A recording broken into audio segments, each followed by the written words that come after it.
देखिए, सरकार पूरी तरह से गरीबों को चूसने पर मारने पर तुली हुई है। आम जनों के खाने पर जब आफत आ जाएगा, आम जनों के पेट में जब ज्वाला का आग फूटेगा, तो ये कहीं ना कहीं सड़कों पर भी दिखेगा और सदन के अंदर भी दिखेगा। इस सरकार में सबसे ज्यादा अगर कोई कुचला गया है तो आम जन कुचला गया है। आम जनों पर जिस तरह से अत्याचार हुआ, आम जनों को जिस तरह से यहाँ सरकार के द्वारा पीसा जा रहा है, ये स्पष्ट रूप से देखने को मिल रहा है। यहाँ तो शमशान पर भी जीएसटी लग रहा है, अस्पताल की आप बात कर रहे हैं। ये सरकार किसी को नहीं छोड़ने वाली है। 18 जुलाई से 5% जीएसटी खाने के सामानों पर, आटा पर, चावल पर, दाल पर, गेहूं पर, आपको छाछ पर, दूध पर, दही पर, जो भी आम जनों के इस्तेमाल की वस्तुएं हैं उस पर टैक्स लगाना क्या साबित करता है? गरीब कहाँ जाएंगे? गरीब देखिएगा आप सड़कों पर आएंगे, और सड़कों पर आएंगे तो सरकार पस्त हो जाएगी। नमस्कार, मेरा नाम कैफ है। आप द एक्टिविस्ट देख रहे हैं। देश में पहली बार हुआ है कि जब गेहूं चावल पर जीएसटी लगा दिया गया है। बात करेंगे, हमारे साथ हैं राजद प्रवक्ता एजाज अहमद साहब। इनसे बात करेंगे कि क्या सरकार की मंशा क्या है, आखिर सरकार ने ऐसा क्यों किया। आज़ादी के बाद अभी तक ये चीज़ें जो है, दाल चावल, ये आटा, ये जीएसटी से बाहर थी, जीएसटी के दायरे से बाहर थी, लेकिन सरकार ने आज से यानी सोमवार से इस पर 5% का जीएसटी लगा दिया है। क्या कहिएगा सर? देखिए, सरकार पूरी तरह से गरीबों को चूसने पर मारने पर तुली हुई है। और सबसे बड़ी विडंबना ये है कि आज़ादी के 75 वर्षों के बाद कभी भी जो अनाज है उस पर टैक्स नहीं लगा। लेकिन अफसोस की बात है कि ये सरकार जो कहती है कि हम आम जनों के हितों का रक्षा कर रहे हैं, आम जनों के हितों के लिए काम कर रहे हैं, इससे तो स्पष्ट होता है कि ये दुई जनों के ही हितों की रक्षा कर रहे हैं। दो लोगों की, किनका? दो लोगों की, वही जानना, किनका मदद कर रहे हैं? अडानी और अंबानी की। ये दो जन, जीएसटी से अडानी अंबानी को क्या फायदा? जाहिर सी बात है, उनको जब देखिए टैक्स का जो ये रेशियो बढ़ेगा, उनका बिजनेस का भी रेशियो उसी हिसाब से नहीं बढ़ेगा। क्योंकि हमारे टैक्स से उनको दिया जाता है बैंकों से कर्जा, और वो कर्जा लेकर के अपने बिजनेस और इंडस्ट्रीज को बढ़ाने का काम करते हैं। और आप देखे होंगे कि इस सरकार में सबसे ज़्यादा अगर कोई कुचला गया है तो आम जन कुचला गया है।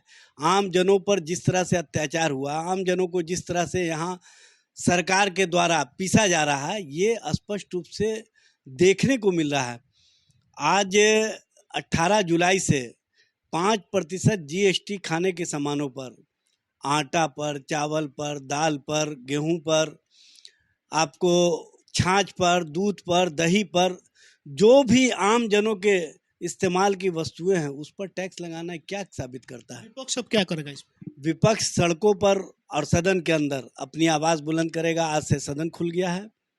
राष्ट्रीय जनता दल सदन के अंदर भी आवाज़ बुलंद करेगा, सदन के बाहर भी आवाज़ बुलंद करेगा। लग रहा है कि विपक्षी दल, विपक्ष और देश का विपक्ष बिल्कुल शांत पड़ गया, जिसका कारण है कि सरकार को जो मर्जी कर रही है। अगर विपक्ष शांत होता तो इनके अंदर इतनी बेचैनी कैसे होती?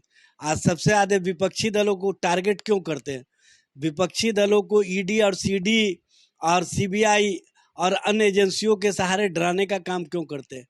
कहीं ना कहीं जनता के बीच में विपक्ष अपनी आवाजें बुलंद करती है, और जनता की जो आवाजें सरकार को दिखती है उसके कारण बेचैनी होती है, और बेचैनी में सरकार ईडी और सीडी और सीबीआई और अन्य एजेंसियों का इस्तेमाल करती है। फिर सड़क पर एक बार भी जब से चुनाव हुआ विधानसभा का, कहीं नहीं दिखा राजद। क्या चीज? 19 लाख रोजगार को लेकर के सड़क पर कभी राजद उतरा? विपक्ष बिहार का ना अग्निपथ को लेकर के आप लोग सड़क पर आए, राजभवन से राय विधान भवन मार्च कर रहे हैं। राजद तो हमेशा सड़कों पर रहा है।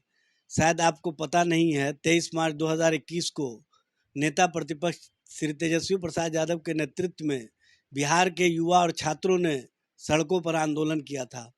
और उस दिन पटना डाक बंगला चौराहे पर जिस तरह से पुलिसिया जुल्म हुआ, जिस तरह से पुलिस ने लाठीचार्ज किया, जिस तरह से पुलिस ने वहाँ पर एफआईआर 307 दर्ज किया नेता प्रतिपक्ष सहित पार्टी के अन्य नेता और कार्यकर्ताओं पर।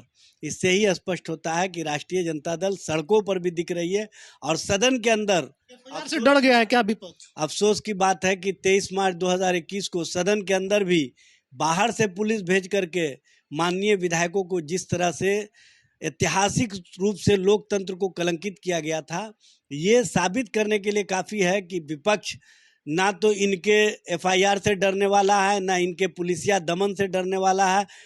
पुलिस और FIR के सहारे ये डराने का चाहे जितना भी प्रयास कर ले, राष्ट्रीय जनता दल और महागठबंधन बिहार सहित पूरे देश भर में जन आंदोलन खड़ा करेगा और GST जो खाद्य सामानों पर लगाया गया है, जो आटा चावल गेहूं पर लगाया गया है, उसको वापसी की मांग को लेकर के जन आंदोलन खड़ा करेगा और आप देखेंगे कि सरकार मजबूर होकर के ये GST को वापस लेने का काम करेगी। इस पे जन आंदोलन होगा, जाहिर सी बात है।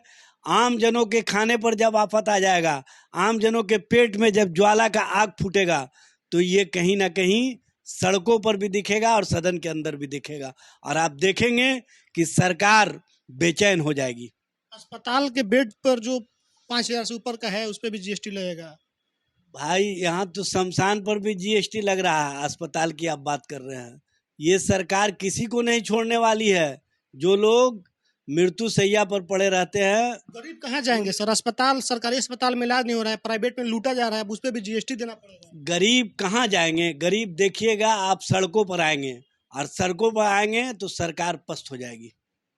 और पस्त कीजिएगा आप लोग सरकार को। ये जनता का आवाज है, जनता की आवाज के सामने जनता जो है पूरी तरीके से टकटकी लगा के देख रही है कि विपक्ष क्या कर रहा है, हम लोग के लिए क्या करें।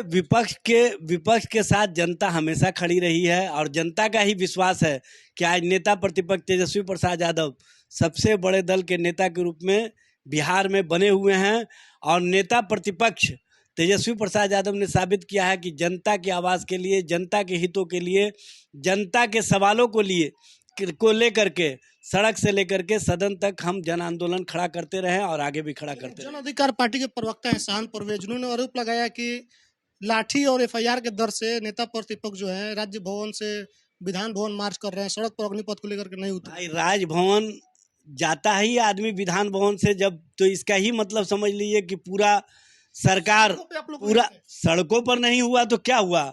सड़क का मतलब क्या होता है? जो आवाजें, मतलब डाक बंगला, कारगिल, जो आवाजें सरकार के कानों तक पहुंच जाए वही सड़क है और सड़क का आंदोलन सरकार की कानों तक पहुंच चुका है। आप देखे होंगे कि अग्निवीर योजना पर हर दिन नया नया परिवर्तन देखने को मिल रहा है।